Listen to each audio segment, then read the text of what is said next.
मैं पोते को गोद में लिए हुए गैलरी में खड़ा होकर चिड़िया दिखाकर बहला रहा था। हालांकि आजकल आकाश में उड़ता हुआ हवाई जहाज भले दिख जाए, लेकिन चिड़िया दिखाई देना दुर्लभ हो गया है। तब भी इस घर के पीछे पेड़ों का लंबा सा झुरमुट है, जिनमें बहुत से पंछियों के घोंसले हैं, और दिन भर में कई बार इक्का दुक्का चिड़िया चहकती हुई पेड़ों की फुनगियों पर फुदकती दिखाई दे जाती है।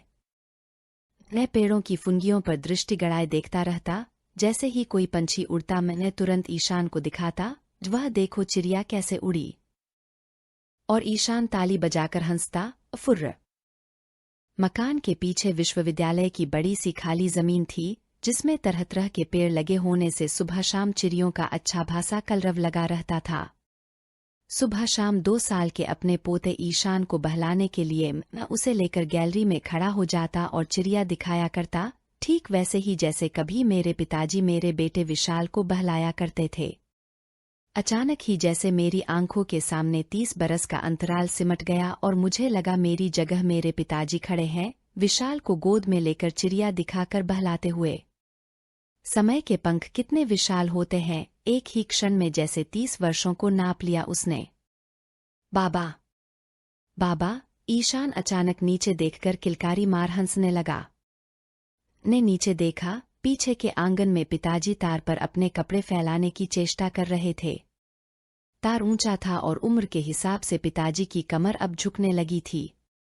वे तनकर खड़े होने का भरसक प्रयत्न कर रहे थे, लेकिन हो नहीं पा रहे थे। गर्दन भी झुकने लगी थी। कुर्ते का कोना पकड़कर उन्होंने उसे तार पर उछाल दिया। कुर्ता तार पर टंग गया।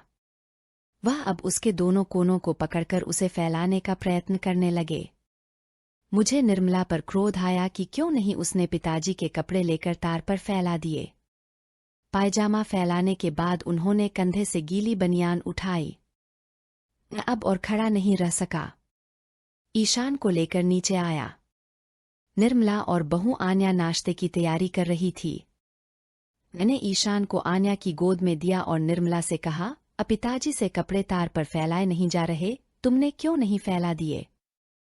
माँ ने तो बहुत कहा था पिताजी, लेकिन दादाजी मानते ही नहीं। कपड़े भी खुद ही धोते हैं, उत्तर आन्या ने दिया। मैं पीछे के आंगन में गया। पिताजी जैसे तैसे बनियान भी तार पर डाल चुके थे। मुंह पोंछने का नैपकिन उनसे सुखाया नहीं जा रहा था।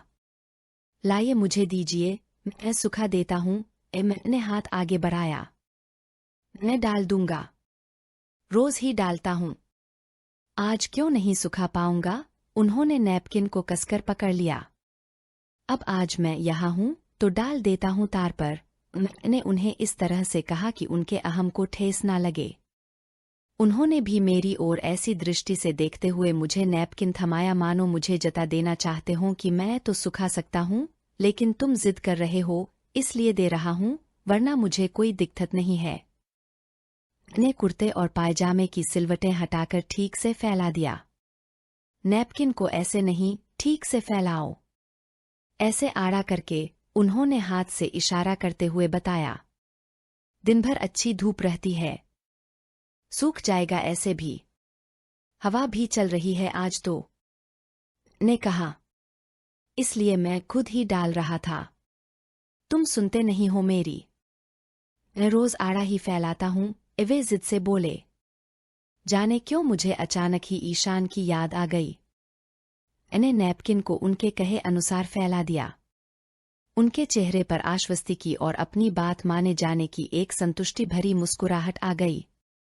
ऐसे ही सुखाना चाहिए, ऐसे में सब तरफ से अच्छी धूप लग जाती है, वे बोले। जी ठीक है, अब से मैं भी ध्यान रखूंगा, मैंने कहा तो वे प्रसन्न हो गए। आइए, मैंने उनका हाथ पकड़ने के लिए अपना हाथ आगे बढ़ाया। उन्होंने क्षण भर मेरी तरफ देखा, फिर दोनों हाथ पीछे कमर पर बांधकर आगे बढ़ गए। आजकल चलते हुए उन्हें अपनी कमर को सहारा देने के लिए दोनों हाथ पीछे बांधने पड़ते थे। कपड़े बाबू धो दिया करेगा आपके। आप क्यों धोते हैं? अब ठंडे पानी में इतनी देर हाथ मत रखा करिए, मैंने उनके पीछे चलते हुए कहा। सारी जिंदगी मैंने अपने कपड़े खुद ही धोए हैं, वे बोले। तब की बात अलग थी, अमित ने कहा। क्यों, अब क्या हो गया? वे तुनक कर बोले। मैं चुप रह गया। बढ़ती उम्र की बात कहकर मैं उनको बुढ़ापे का एहसास कराकर आहत नहीं करना चाहता था। निर्मला ने टेबल पर नाश्ता लगा दिया था। आज आलू परांठे बने थे। पिताजी के लिए दलिया और बहुत कम घी में सेंका हुआ परांठा अलग से था। उन्होंने दलिये की कटोरी को बड़ी खींच के साथ देखा। आन्या ईशान को भी दलिया और आलू परांठा खिला रही थी, मगर उसे बस मक्खन की डली ही चाहिए थी। आन्या ने उसे बहुत समझाया और बहलाने का प्रयत्न किया, लेकिन ईशान को मक्खन की डली ही चाहिए थी, वह भी अपने हाथ से ही खानी थी। आखिरकार उसने प्लेट में हाथ मारकर मक्खन उठा लिया और किलकारी मारते हुए अपनी उंगलियां चाटने लगा। उसके मुंह पर मक्खन लिपट गया था। आन्या रुमाल से उसका मुंह साफ करने लगी, लेकिन ईशान अपनी करतूत पर खूब खिलखिला रहा था।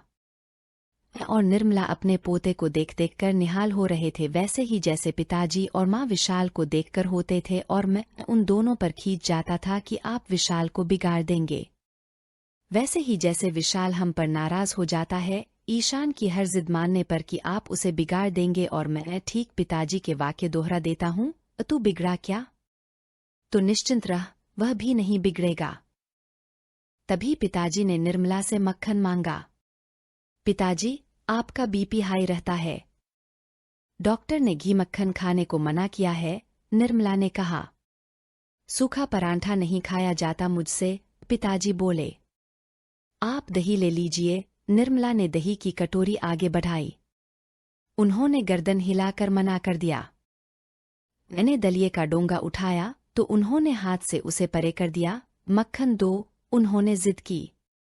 निर्मला ने मेरी तरफ प्रश्नवाचक दृष्टि से देखा। ने आंख के इशारे से उसे कहा कि थोड़ा सा दे दो। उसने एक छोटा टुकड़ा मक्खन का उनकी प्लेट में रख दिया। वह परम संतुष्टि से परांठा खाने लगे। बीच बीच में वे रुमाल से अपना मुंह साफ करते जाते। जाने क्यों मैंने एक बार वात्सल्य से उन्हें देखा और एक बार ईशान को डोट। नाश्ता खत्म होने के बाद पिताजी अपने कमरे में चले गए। वह सुबह जल्दी उठते हैं तो नाश्ते के बाद जरा देर आराम करते हैं। मैं ईशान को टीवी पर कार्टून लगाकर ड्राइंग रूम में लेकर बैठ गया। दूसरे दिन मैंने फिर देखा पिताजी तार पर कपड़े नहीं फैला पा रहे थे। ने नीचे जाकर कपड़े फैला दिए और बाबू से कह दिया कि तार को 6 इंच नीचे कर दे, ताकि पिताजी को दिक्कत ना हो और उनका आत्मविश्वास भी बना रहे कि वह अभी भी तार पर पहले की तरह कपड़े फैला सकते हैं। शाम को मैं पिताजी और ईशान को लेकर बाहर टहलने निकला। निकलने के पहले मैंने पिताजी से कहा कि छड़ी ले लीजिए, चलने में सहारा रहेगा। आगे सड़क बड़ी उबड़-खाबड़ है, तुम ले लो छड़ी। अपने लिए मुझे सहारे की जरूरत नहीं है, अभी मैं चल सकता हूँ आराम से। वे थोड़ा तुनक गए छड़ी की बात पर। आजकल वह हर बात पर तुनक जाते हैं, चाहे मक्खन की बात हो, कपड़े सुखाने की हो या छड़ी की। आगे सड़क पर गड्ढों को भरने का काम चल रहा था।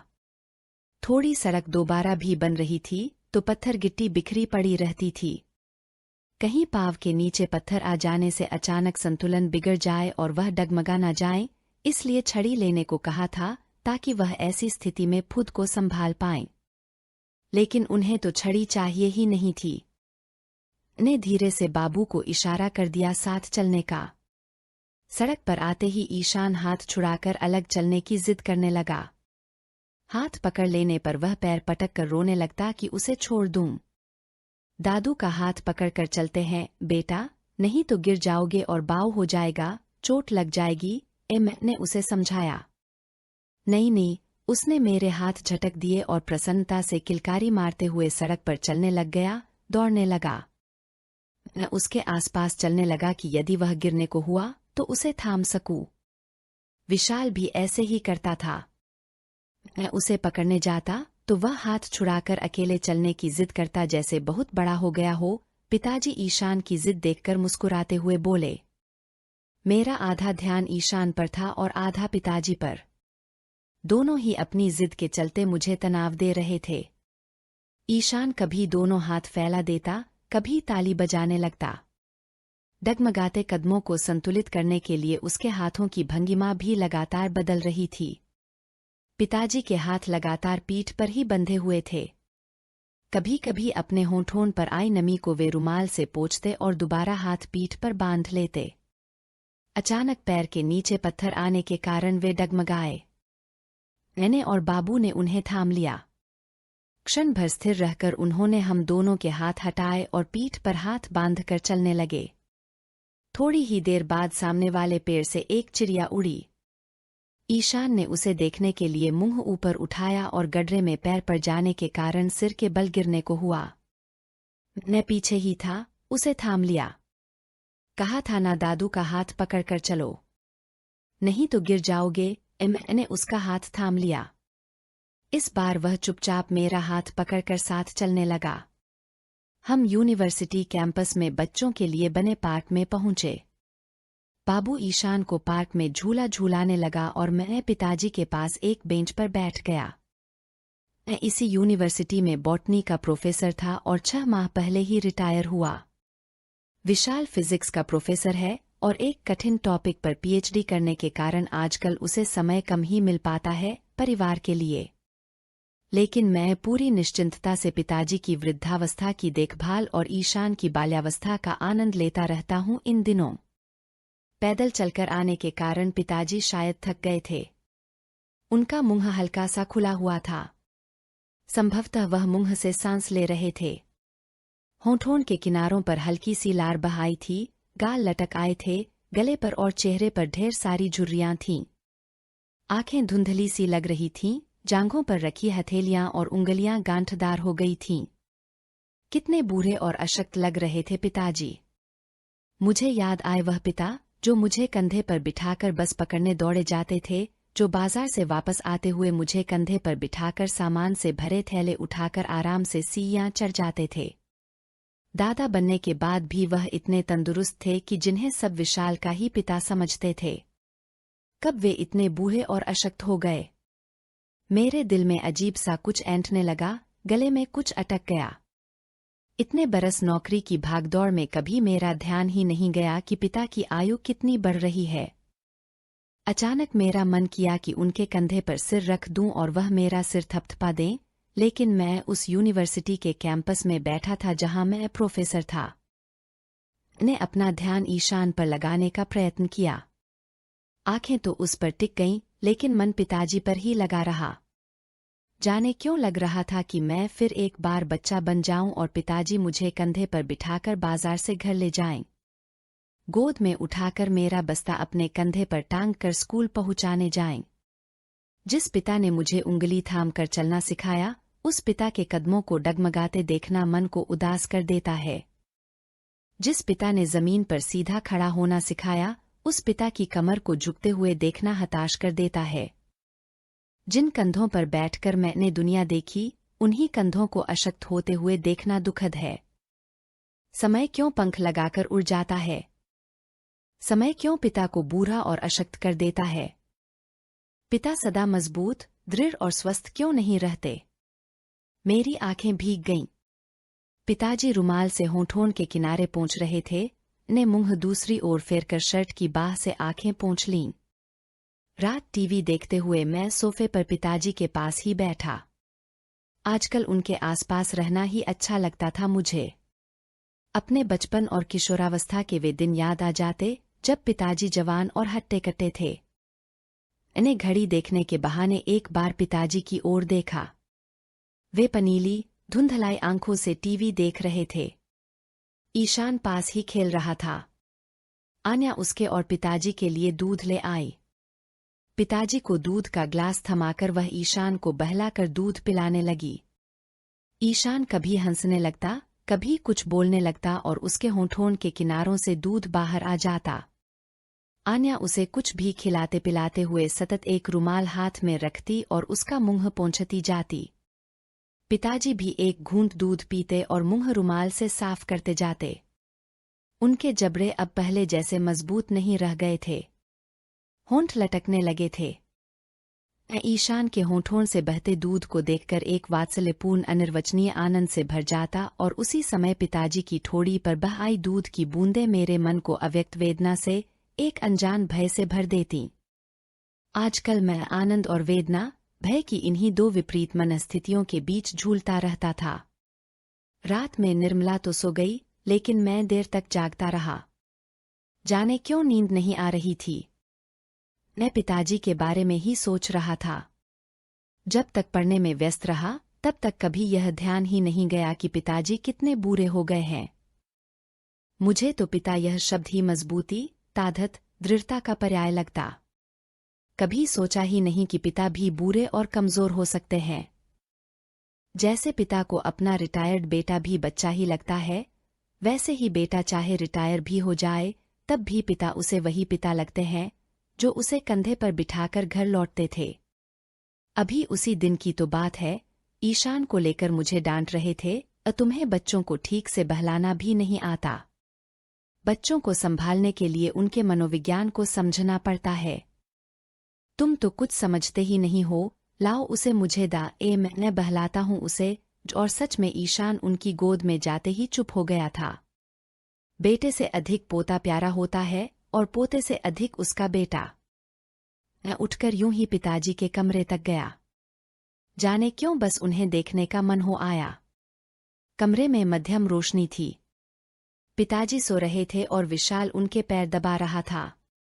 चाहे कितना भी व्यस्त क्यों ना हो, बहुत बचपन से विशाल की आदत है सोने से पहले 10-15 मिनट अपने बाबा के पास बैठकर उनके पैर जरूर दबाता है। मैं मन में एक आनंद मिश्रित संतुष्ट अनुभूति लेकर अपने कमरे में वापस आ गया। अपने दिए संस्कार सार्थक लगे मुझे। कुछ दिनों बाद एक दिन शाम को मैं ईशान को लेकर गैलरी में खड़ा था। शाम को सभी पंछी घर लौट आते हैं, तो पेड़ों पर और आसमान में पंछियों की अच्छी चहल पहल रहती है। ईशान पंछियों को देख देख कर खूब खुश हो रहा था। अचानक मेरा ध्यान नीचे चला गया।